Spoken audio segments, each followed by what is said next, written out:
प्यारे बच्चों नमस्कार। आज का वीडियो कक्षा 10 में गणित पढ़ने वाले छात्रों के लिए है। इसमें हम आपको एनसीईआरटी में पूछे गए क्वेश्चनों को हमने लिया है और इसी को हम बताएंगे। इसके पहले का वीडियो हम लेक्चर 1 आपको बता चुके हैं। उसमें हम इस वास्तविक संख्याओं के अंतर्गत आने वाली कौन कौन सी संख्याएं होती हैं उनके बारे में हमने बहुत ही विस्तार ढंग से बताया है। जैसे परमेय संख्या, सम संख्या, अभाज्य संख्या, विषम संख्या, ये सब संख्याओं के बारे में इस चैप्टर के अंतर्गत जितनी भी संख्याएं वास्तविक संख्याओं के अंतर्गत आती हैं उन सबका जो है हम पहले ही आपको पढ़ा चुके हैं। उसका लिंक जो है आपको मिल जाएगा यहाँ इसमें। और चलिए आज का वीडियो शुरू करते हैं। यहाँ पर निम्नलिखित संख्याओं को अभाज्य गुणनखंडों के गुणनफल के रूप में लिखना है। तो प्यारे बच्चों इसमें आपको करना क्या है कि सबसे पहले इन संख्याओं के अभाज्य गुणनखंड कीजिए और उसके बाद उनका गुणनफलों के रूप में लिख दीजिए। चलिए यहाँ पर हल करते हैं। पहला क्वेश्चन है, यहाँ पर पहले है, यहाँ पर कितना दिया गया है 140। अब इसका फैक्टर किया जाएगा। फैक्टर कर लिया जाए तो यहाँ पर काटना होगा हमें, इसे काटेंगे। तब यहाँ पर अगर लास्ट वाली संख्या 0 है या 2 है या 4 है 6 है तो अगर सम संख्याएं है तो 2 से विभाजित होता है। तो यहाँ 2 से काट दिया जाए। 2 से काटेंगे 2 सते 14 या 0 आ जाएगा। फिर 2 से काट दीजिए, 2 3 6, 1 बचेगा, 2 5 10। फिर यहाँ पर अब ये 5 से कटेगा, 5 से काट दिया जाए। जब तक ये कट रहा तब तक काटिए। 5 से 35, फिर 7 से काट दीजिए, 7 करने 7। और जब नीचे 1 आ जाए तो काटना बंद हो गया। अब इसको लिखेंगे कैसे? अभाज्य गुणनखंडों के गुणनफल के रूप में आपको लिखने के लिए कहा गया है। तो इसे लिखेंगे 140 इक्वल क्या लिख देंगे यहाँ पर 2 इंटू 2 इंटू 5 इंटू 7। अब इसी को आप इस प्रकार से लिखेंगे। यहाँ पर 2 कितने बार है? 2 टाइम्स है तो 2 पर 2 की घात लगा दिया जाएगा। 2 पर 2 की घात गुणे क्या हो जाएगा 5, गुणे क्या हो जाएगा 7। यही क्या हो जाएगा आपका उत्तर हो जाएगा प्यारे बच्चों। इस प्रकार से ये इसका आंसर ये हो गया। इसके बाद आप क्या करेंगे, सेकंड वाला देखिए। यहां पर सेकंड बताते हैं। यहां पर सेकंड आपका 156 है। तो यहां पर क्या करेंगे, इसको भी ऐसे उतार लीजिए और इसका फैक्टर कीजिए।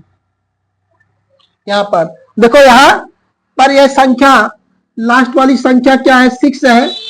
यह क्या है सम संख्या है। जब ये सम संख्या है तब ये 2 से कटेगी। तो 2 से काट दिया जाए। 2 से काटेंगे 2 सते 14, 1 बचेगा, 2 टे 16। फिर 2 से काट दीजिए, 2 3 6, 1 बचेगा, 2 9 18। फिर यहाँ पर 3 से काट दिया जाए, 3 करने 3, 3 त्रिका 9। फिर ये 13 से कट जाएगा, 13 करने 13। अब इसको हम लिखेंगे 156 इक्वल क्या हो जाएगा 2 इंटू 2 इंटू 3 इंटू 13। अब इसको हम लिख सकते हैं क्या, इसको घात के रूप में, जो संख्या जितनी बार है उसको घात के रूप में लिख दिया जाए। तो यहाँ पर क्या लिखेंगे 2 पर 2 की घात गुणे 3 पर 3 रहेगा, यहाँ 13। ये आपका अभाज्य गुणनखंडों के गुणनफल के रूप में व्यक्त किया गया है। अभाज्य गुणनखंडों के गुणनफलों के रूप में व्यक्त किया गया। ए बी चीज ये है। चलिए इसको लिख लीजिए, उसके बाद हम इसे मिटा देते हैं। अब इसका देखिए तीसरा पार्ट यहां पर है। तीसरा पार्ट के लिए क्या करेंगे, इसको लिख लिया जाए 3825। इसका भी हमें क्या करना है, अभाज्य गुणनखंड किया जाएगा। तो यहां पर करेंगे, ये क्या होगा 3825।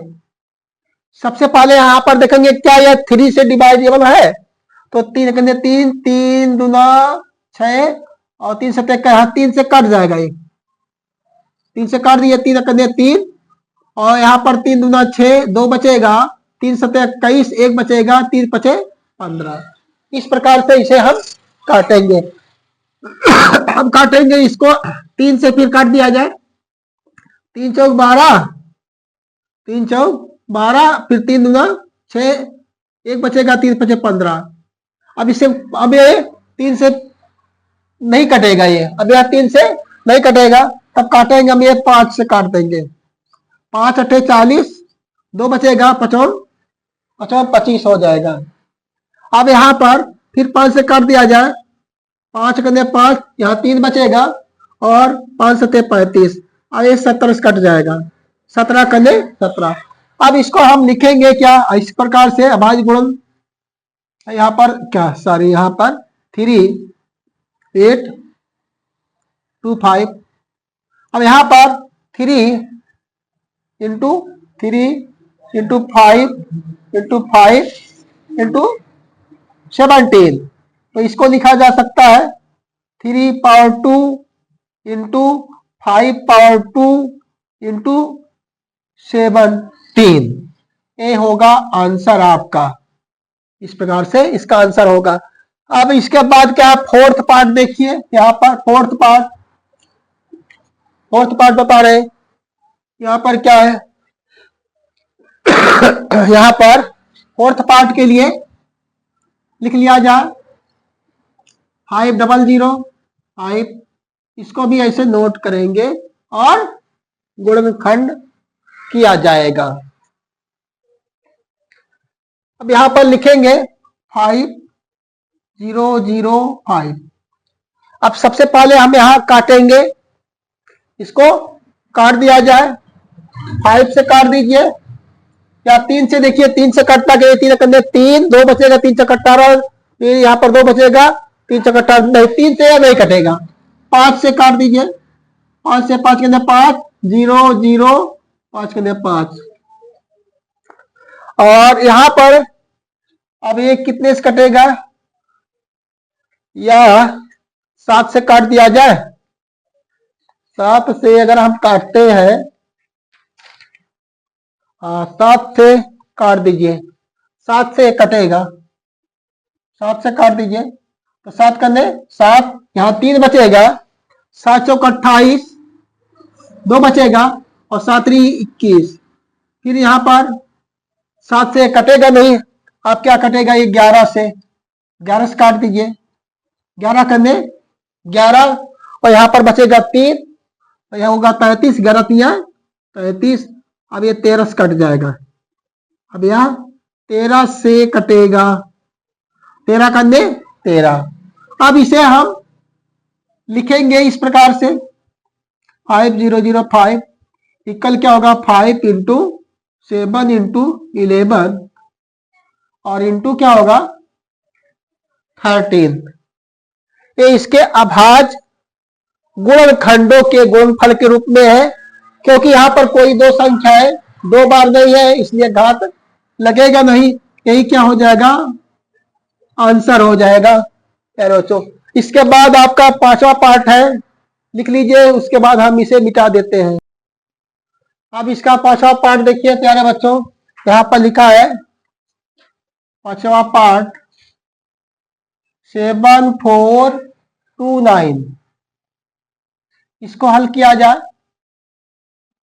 और लिख लीजिए यहां पर और काटे 7429। अब यहाँ देखिए ये विषम संख्या इधर है, देखिए 3 से, 3 करने 3, 3 चौक 12, 3 से 21, 3 से नहीं कटेगा, ये 3 से नहीं कटेगा, 5 से तो नहीं कटेगा, 7 से, 7 करने 7, 7 छक 42, 7 से भी नहीं कटेगा, यह कटेगा, ये कटेगा 17 से काट दिया जाए, 17 से काटिए तो 17 चौके 68, 17 चौके 68 और 6 74 होगा, 6 यहां पर आ गए तो हो जाएगा 62, तो 6 17 तिया 51, 17 तिया 51 होगा, और 51 आपका 11, 51 11 क्या होगा आपका, 51 11 होगा यहाँ पर कितना होगा, 17 तिया 51 और 11 आपका 62 होगा, 51 51 11 62 होगा, तो यह आ जाएगा 17 7 119, 17 7 119।